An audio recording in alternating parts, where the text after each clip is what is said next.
आज आपण बघणार आहोत साताऱ्यातील असं एक ठिकाण जे मंदिर 1000 वर्ष जुने असून येथे अनेक प्राचीन गुहा आणि मंदिर आहे. साताऱ्यातील देगाव गावाच्या जवळच असलेले हे ठिकाण म्हणजेच पाटेश्वर मंदिर. पाटेश्वर हे प्राचीन आणि निसर्गरम्य शिवमंदिर व लेण्यांचा समूह आहे. सुरुवातीलाच या पाटेश्वर मंदिराच्या बाहेरूनच आपल्याला या शिवलिंग बघायला चालू होतात. खूपच मोठे मोठे आणि दगडी कोरीवकाम केलेल्या या शिवलिंग बघून खरंच आश्चर्यचकित व्हायला होतं. त्यानंतर आपण या पाटेश्वर मंदिरामध्ये पोहोचतो आणि या मंदिराचा सुंदर असा जुन्या काळातील परिसर आपल्याला बघायला मिळतो. हे मंदिर सुद्धा खूपच बघण्यासारखं आहे आणि मुख्य म्हणजे या मंदिराच्या समोर असलेला हा नंदी. या मंदिराच्या समोरचा हा नंदी आपल्याला लक्ष वेधून घेतो. का सुंदर आणि खूपच कोरीव काम केलेला हा नंदी आपण बघतच बसतो. पाटेश्वर या ठिकाणाची ही फक्त सुरुवातच आहे. हा नंदी आणि हे मंदिर फक्त सुरुवात आहे. नंतरच आपल्याला खऱ्या लेणी खरे शिवलिंग बघायला मिळतात. आणि या मुख्य मंदिरामध्ये आत आल्यानंतर आपल्याला वेगवेगळ्या देवांच्या मूर्ती आणि मुख्य शिवलिंग बघायला मिळतं. हे आहे या पाटेश्वर मंदिरातील मुख्य शिवलिंग. त्यानंतर वेगवेगळ्या देवांच्या मूर्ती आपल्याला या मंदिरात आणि या मंदिराच्या आजूबाजूला या परिसरामध्ये आपल्याला पाहायला मिळतात. त्या सुद्धा एकदम सुबक जुन्या काळातील आणि खूपच अशा रेखीव आहेत. हे वेगवेगळ्या देवदेवतांच्या मूर्ती बघूनच आणि या मूर्तीवरती कोरीव काम बघूनच मनाचं समाधान होतं. त्यानंतर हा पाटेश्वर मंदिराचा परिसर खूपच स्वच्छ, सुंदर आणि निसर्गरम्य असा एका वेगळ्या वातावरणात आलेल्याचा आपल्याला भास होतो. मुख्यतः विविध अशी दगडी कामावरची कोरीव काम आणि वैशिष्ट्यपूर्ण अशी ही रचना खरंच खूपच वेगळेपण इथं जाणवून देतं. जुन्या काळातील या वैशिष्ट्यपूर्ण गोष्टी बघूनच मनाला समाधान मिळतं. पाटेश्वर येथील मुख्य आकर्षण म्हणजे येथील दगडी कोरीव काम. येथील नंदी, शेषशाही विष्णू, महिषासुरमर्दिनी, गणपती आणि इतर देवतांच्या अनेक कोरीव मूर्ती आहेत. आणि या मूर्ती खरंच खूपच बघण्यासारख्या आहेत. हनुमान मूर्तीच्या शेजारी असलेलं हे शिवलिंग एक वेगळं शिवलिंग आपल्याला बघायला मिळतं आणि इथूनच चालू होते या शिवलिंगाची मालिका. 1000 पेक्षा जास्त शिवलिंग आपण डोळ्यांनी बघू शकतो. पण या परिसरामध्ये अशा बरेच शिवलिंग आहेत ते अजूनही लोकांना माहिती नाहीत. आणि पुराण काळापासून इथे 1 कोटीपेक्षा जास्त शिवलिंग आहेत असं इथं म्हटलं जातं.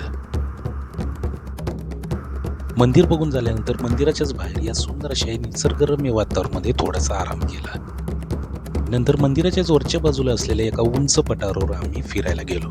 तिथे सुद्धा आम्हाला सुंदर अशी 2-3 मंदिरे दिसून आली आणि इथे शिवलिंग सुद्धा होती. या वेगवेगळ्या आकाराचे शिवलिंग बघून एक वेगळं समाधान मनाला मिळत होतं. काहीतरी वेगळं बघायला आम्हाला इथं मिळत होतं. त्यानंतर आम्ही मंदिराच्याच खाली असलेल्या या लेण्यांकडे निघालो आणि आता चालू झाली खरी शिवलिंगाची मालिका. ही अशी प्रचंड आणि भरपूर अशी शिवलिंग आपल्याला इथून पुढे बघायला मिळणार आहेत. वेगवेगळ्या मंदिरांमध्ये, वेगवेगळ्या गुहांमध्ये आणि वेगवेगळ्या पाण्याने भरलेल्या या छोट्या छोट्या मंदिरांमध्ये सुद्धा भरपूर अशी शिवलिंग आपल्याला इथं बघायला मिळतात. काही काही शिवलिंग तर प्रचंड अशा मोठ्या आकाराची होती आणि पूर्ण अशा पाण्याने वेढलेली होती. ही शिवलिंग खरंच बघण्यासारखी होती. लेण्यांच्या या पहिल्या टप्प्यावर आम्हाला ही मोठमोठी शिवलिंग बघायला मिळाली आणि ती सुद्धा या पाण्यामध्ये असलेली.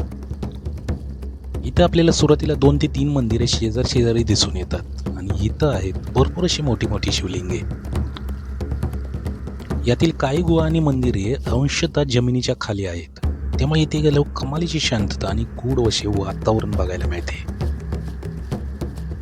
वास्तुकलेचा अभ्यास करणाऱ्या संशोधकांनुसार पाटेश्वर हे एकाच काळात बांधलेले नसून इथे 12व्या शतकापासून ते 18व्या शतकापर्यंत 3 वेगवेगळ्या कालखंडातील शिल्पकला पाहायला मिळते. पहिले कालखंड म्हणजे गुहा कालखंड, जे आहे 12व्या शतकातील. राष्ट्रकूट किंवा यादव काळातील सुरुवातीचे टप्पे, ज्यामध्ये कातळ करून गुहा आणि आतील शिवलिंगे तयार करण्यात आली. दुसरं कालखंड म्हणजे अग्निवृष गुहा संकुल, मध्ययुगातील काळातील प्रगत वैदिक शिल्पकला. आणि तिसरं कालखंड म्हणजे वराडगर आणि स्वतंत्र मंदिरे, जी 16 ते 18व्या शतकामध्ये बांधली गेली आहेत. मराठा साम्राज्याच्या काळात बांधलेली मुख्य स्वतंत्र मंदिरे आणि दगडी मंदिर, ज्यात नंतरच्या काळात काही जीर्णोत्तर देखील करण्यात आला. आता आम्ही पोचलो लेण्यांच्या शेवटच्या टप्प्यावर, जिथं आपल्याला बघायला मिळतं एक सुंदर असं मंदिर, आणि ज्या मंदिराच्या आतमध्ये गेल्यानंतर चालू होते एक वेगळी शिवलिंगाची मालिका. सुरुवातीला मंदिराच्याच प्रवेशद्वाराच्या समोर आपल्याला हा नंदी बघायला मिळतो, आणि हा कोरीव नंदी बघून आपण आतमध्ये जातो. आतमध्ये आल्यानंतर आपल्याला छोटी छोटी 2 ते 3 मंदिरे आपल्याला बघायला मिळतात. या वेगवेगळ्या मंदिरांमध्येच आहेत वेगवेगळ्या आकाराची आणि कोरीव काम केलेली शिवलिंगे. इथे आपल्याला विविध प्रकारच्या पिंडी बघायला मिळतात. इथे एकाच ठिकाणी एक मुखधारी पिंड, चतुर्मुखधारी पिंड, अष्टदीपकाल पिंड, हरिहर पिंड आणि यंत्रपिंड अशा अत्यंत दुर्मिळ प्रकारच्या रचना पाहायला मिळतात. या संपूर्ण शिवलिंगांमध्ये यंत्रपिंड म्हणजेच या पिंडावर प्राचीन श्रीयंत्र आणि भौमितिक रचना कोरलेली आहे, जी ध्यान करणाऱ्यांसाठी महत्त्वाची मानली जाते. आयुष्यात पहिल्यांदा मी हे वेगवेगळ्या आकाराचे शिवलिंग एकाच ठिकाणी बघत होतो, त्यामुळेच मनाला एक वेगळं समाधान इथं आल्यानंतर मिळत होतं. काहीतरी वेगळं आणि जुन्या काळातील पुरातन असं बघण्याचा आनंद हा काही वेगळाच असतो. जर तुम्हाला प्राचीन वास्तुकलेचे फोटो काढायला आवडत असतील तर येथील गुहांमधील प्रकाश आणि सावल्यांचा खेळ तुमच्या कॅमेऱ्यात अप्रतिम विहंगम दृश्य टिपण्यासाठी उत्तम संधी देतो. फक्त आपल्याकडे पाहिजे वेगवेगळ्या लाईट्स आणि वेगवेगळी उपकरणे, तेव्हाच तुम्हाला असे विविध कोरीव काम बघायला मिळेल. काही संशोधकांच्या मते येथील काही गुहांमध्ये काम अर्धवट राहिलेले दिसते. कातळात अचानक तडे गेल्यामुळे किंवा राजकीय उलथापालथीमुळे त्या काळी काम थांबले असावे असा अंदाज वर्तवला जातो. परंतु तरी सुद्धा या शिवलिंगांचे महत्त्व क्वचितही कमी होत नाही. आता हे शिवलिंग बघा, किती कोरीव काम केलेले आपल्याला या शिवलिंगावर बघायला मिळते. अशाच प्रकारे आम्ही या शेजारच्या वेगवेगळ्या लेण्यांमध्ये गेलो आणि इथे सुद्धा आम्हाला आश्चर्यकारक अशा वेगवेगळ्या शिवलिंग बघायला मिळाल्या, ज्या शिवलिंगावर होते बरेच असे कोरीव काम. एवढं सगळं कोरीव काम केलेले या शिवलिंग आपल्याला कुठेच बघायला मिळणार नाहीत. फक्त हे एकच ठिकाण आहे, पाटेश्वर, सातारा येथील पाटेश्वर मंदिर आणि येथील लेण्या. खरंच आतापर्यंत या ठिकाणाचं फक्त नाव ऐकलं होतं, आणि इथे आल्यानंतर कळलं की हे ठिकाण किती महत्त्वाचं आणि किती पुरातन काळातील आहे, आणि जे आपल्याला एका वेगळ्या विश्वात घेऊन जातं,